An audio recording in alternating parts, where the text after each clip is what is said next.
বাংলাদেশের চিটাগাং, এই চিটাগাং এলাকায় একজন ভণ্ড পীর, এই ভণ্ড পীরের নাম হলো সাদেকুর রহমান। এই ভণ্ড পীর বলেছে মিজানুর রহমান আজহারীর মাথা যদি তার কাছে কেউ এনে দিতে পারে তাহলে তাকে 10 লাখ টাকা পুরস্কার দিবে। নাউজুবিল্লাহ। বাংলাদেশের সংবিধানে প্রকাশ্য কোন ব্যক্তিকে হত্যা করার হুমকি দেওয়া, হত্যা করতে যাওয়া দণ্ডনীয় অপরাধ। আপনারা জানেন কিনা? দণ্ডনীয় অপরাধ।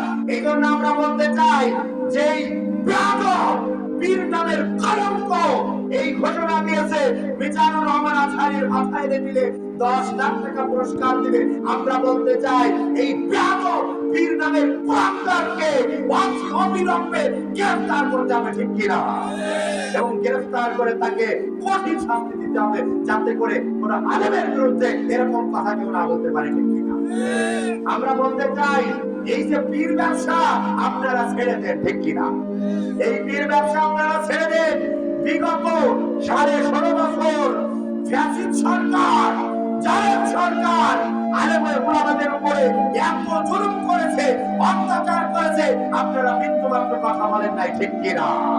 বরং আপনারা তাদের সহযোগী হয়েছিলেন 2টা হাজার রুপির আশায়, ঠিক কিনা মুসলমান? এই জন্য আমরা বলতে চাই ওই সময় আর নেই। আপনারা যদি এই পীর মুরিদি ব্যবসা, এই শিরকের আস্তানা আপনারা যদি ছেড়ে না দেন, অবিলম্বে ইসলামী শাসক ক্ষমতায় আসলে আপনাদের এই বাজারগুলি গড়িয়ে দেওয়া হবে, ঠিক কিনা? এই বাংলাদেশের জমিনে শিরকের কোন আস্তানা থাকবে না, রাজিয়া ফিরা নাই। কারণ আমাদের রব কে? আল্লাহ রাব্বুল আলামিন আমাদের রব। এই জন্য তার বিপরীতে অন্য কাউকে সিজদা দিবে কোন বাজারে, এটা আমরা মুসলমানরা মেনে নেব না, ঠিক কিনা? এই জন্য কিছু সুন্নি নামধারী আলেম আছে যারা বিগত ফ্যাসিস্টের আমলে তারা কি করেছে, ফ্যাসিস্টদের দোষর